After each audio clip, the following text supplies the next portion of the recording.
নমস্কার বন্ধুরা, তোমরা সকলে কেমন আছো? আশা করি ভালো আছো। 2025 সালের SLST শিক্ষাবিজ্ঞান থেকে যে সমস্ত MCQ প্রশ্ন পরীক্ষায় আসতে পারে, আজকে তার 13 নম্বর পর্ব নিয়ে আলোচনা করছি। এবং আজকের আলোচনার মূল বিষয় হলো মহান শিক্ষাবিদগণের অবদান। তো তোমরা যারা এখনও পর্যন্ত চ্যানেলে নতুন হয়ে আছো, চ্যানেলটিকে সাবস্ক্রাইব করে দিও। আর ভিডিওটি ভালো লাগলে অবশ্যই লাইক, শেয়ার এবং কমেন্ট করে দিও।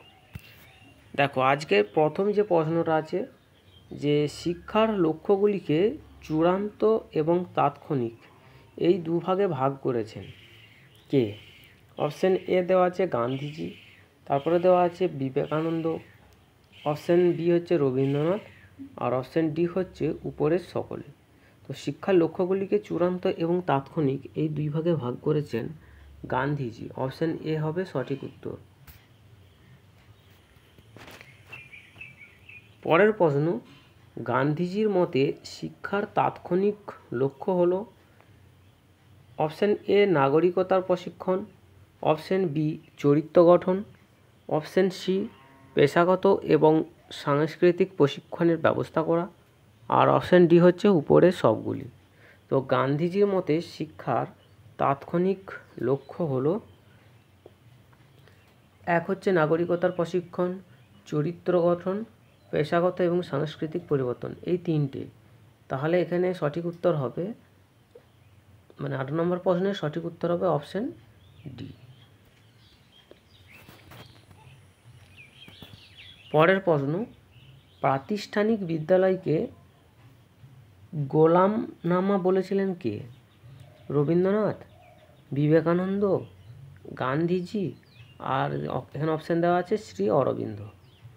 তো প্রাতিষ্ঠানিক বিদ্যালয়কে গোলামনামা বলেছিলেন গান্ধীজি, মানে অপশান বি হবে সঠিক উত্তর। পরের প্রশ্ন, গান্ধীজি উল্লিখিত পাঠ্যক্রমের কেন্দ্রীয় বিষয় হলো, এখানে দেওয়া আছে মাতৃভাষা বা আঞ্চলিক ভাষা, বি হচ্ছে সমাজবিদ্যা, সি ব্যবহারিক গণিত, আর ডি হচ্ছে ক্রাফট। তো গান্ধীজি উল্লিখিত পাঠ্যক্রমের কেন্দ্রীয় বিষয় হলো ক্রাফট,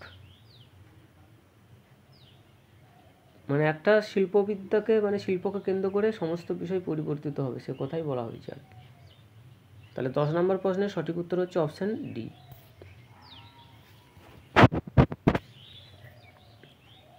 11 নম্বর প্রশ্ন, শিক্ষণ পদ্ধতি হিসাবে অনুবন্ধ পদ্ধতির কথা বলেছিলেন A Rabindranath, C Gandhiji, B Froebel, আর ডি হচ্ছে উপরের কেউ নয়। তো শিক্ষণ পদ্ধতি হিসাবে অনুবন্ধ প্রণালীর কথা বলেছিলেন গান্ধীজি, অপশান সি হবে সঠিক উত্তর।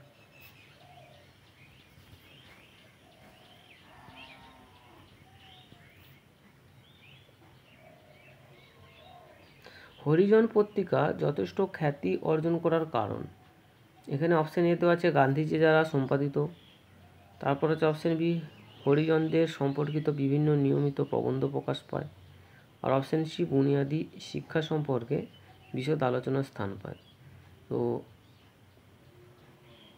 তো এই প্রশ্নটা একটু কনফিউজ আছে, তো এটার উত্তর তোমরা কমেন্টে জানাবে। তো আমার মতে এটা হতে পারে যে বুনিয়াদী শিক্ষা সম্পর্কে বিশদ আলোচনার স্থান পায়।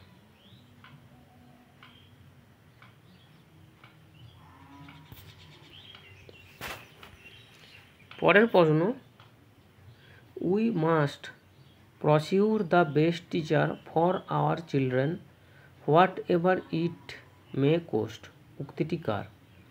গান্ধীজির, বি রবীন্দ্রনাথের, তারপরে অপশান ডি হচ্ছে বিদ্যাসাগরের, আর অপশান সি বিবেকানন্দের।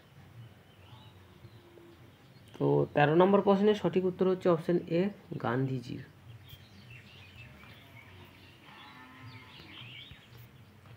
14 নম্বর প্রশ্ন, বুনিয়াদী শিক্ষার পশ্চাৎপদ হিসাবে নিম্নের কোনটা সর্বাপেক্ষা কারণ? দেখো, এখানে দেওয়া আছে, প্রথম যে অপশানটা দেওয়া আছে সকলের জন্য প্রাথমিক শিক্ষার ব্যবস্থা করা, বি শিক্ষা ব্যবস্থাকে গ্রামভিত্তিক করে তোলা, তারপরে দেওয়া আছে শিক্ষাকে, এটা হচ্ছে এ বি সি, এটা সি হতো, এটা ই হয়ে গেছে, ঠিক আছে।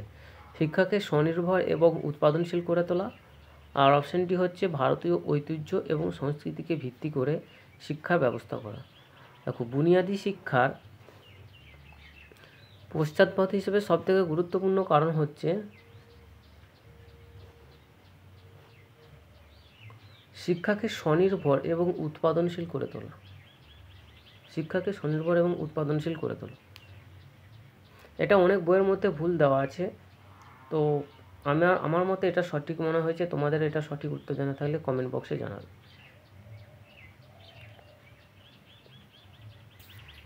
পরের প্রশ্ন, বুনিয়াদী শিক্ষার শুরুতে গৃহীত নীতিগুলি হলো অপশন এ 7 বছর ব্যাপী বিনা বেতনে আবশ্যিক প্রাথমিক শিক্ষার ব্যবস্থা।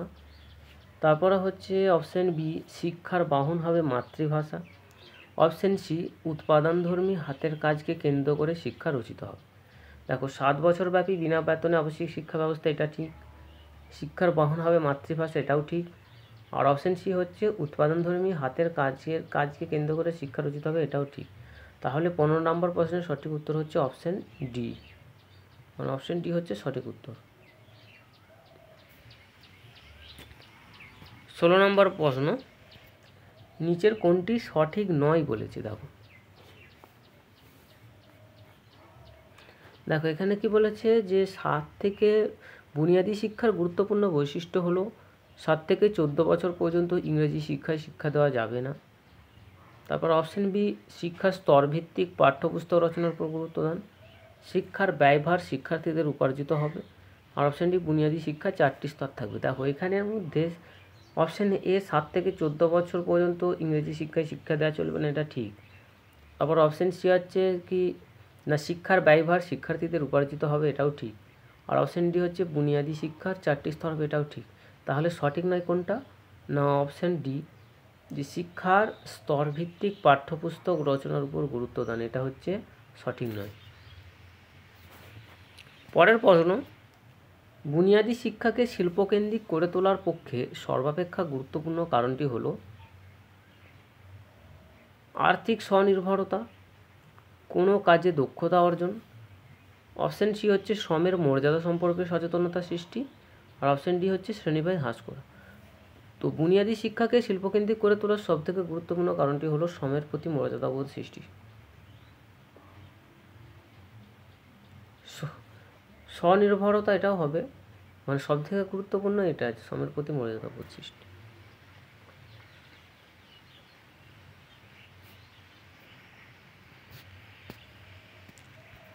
আঠেরো নম্বর প্রশ্ন, বুনিয়াদী শিক্ষার নামকরণ নয়তালিম হয়। অপশন এ 1920 খ্রিস্টাব্দে সবরমতী আশ্রমে। অপশন বি 1937 খ্রিস্টাব্দে ওয়ার্ধা পরিকল্পনায়। Option C, Zakir Hussain committee এই নামকরণ করে। অপশন ডি হচ্ছে কোনোটি নয়। তো 18 নম্বর প্রশ্নের সঠিক উত্তর 1937 খ্রিস্টাব্দে ওয়ার্ধা পরিকল্পনায় বুনিয়াদী শিক্ষার নামকরণ হয় নয়তালিম। পরের প্রশ্ন, নিম্নের কোন চিন্তাবিদ আধুনিক বিজ্ঞান এবং প্রযুক্তিকে অগ্রাধিকার দেননি? গান্ধীজি, অরবিন্দ, রবীন্দ্রনাথ ঠাকুর, বিবেকানন্দ। তো এখানে হচ্ছে গান্ধীজি আধুনিক বিজ্ঞান এবং প্রযুক্তিকে অগ্রাধিকার দেননি। 19 নম্বর প্রশ্নের সঠিক উত্তর হচ্ছে অপশন এ।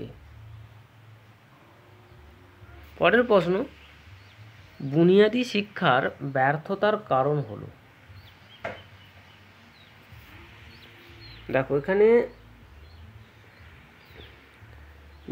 অপশন এ দেওয়া আছে, এই শিক্ষা রূপায়ণে শিক্ষক, সামাজিক ও রাজনৈতিক নেতৃবৃন্দ এবং প্রশাসক সকলেরই উদাসীনতা দেখা যায়। হ্যাঁ, এটা ঠিক। তারপর হচ্ছে অপশন বি, বুনিয়াদী শিক্ষাদানে যোগ্য এবং প্রশিক্ষণপ্রাপ্ত শিক্ষকের যথেষ্ট অভাব ছিল, এটাও ঠিক। আর অপশন সি হচ্ছে শিক্ষার্থীদের উপার্জিত অর্থে শিক্ষায় ব্যয় সংকুলন বাস্তবসম্মত নয়, এটাও ঠিক। তাহলে এখানে কি অপশন ডি এর মধ্যে দেওয়া আছে উপরের সবগুলি, ঠিক আছে। তো 20 নম্বর প্রশ্নের সঠিক উত্তর হচ্ছে অপশন ডি। তো আজকের মতো এখানেই শেষ করছি। এর পরের এপিসোডে আরেকটা প্রশ্ন রয়ে গেছে। দেখো এখানে আরেকটা যে প্রশ্ন দেওয়া আছে যে নিম্নের কোন চিন্তাবিদ শিক্ষার লক্ষ্যের প্রেক্ষিতে আদর্শবাদী, বিষয়বস্তুর ক্ষেত্রে প্রকৃতিবাদী এবং পদ্ধতির ক্ষেত্রে প্রয়োগবাদী? তো এটার সঠিক উত্তর হবে মহাত্মা গান্ধী, অপশন ডি। তো আজকের মতো এখানেই শেষ করছি। এর পরের এপিসোডে আবার দেখা হবে। আর ভিডিওর মধ্যে যদি কোথাও কোনো ভুল হয়ে থাকে কমেন্ট বক্সে অবশ্যই জানিয়ে দেবে।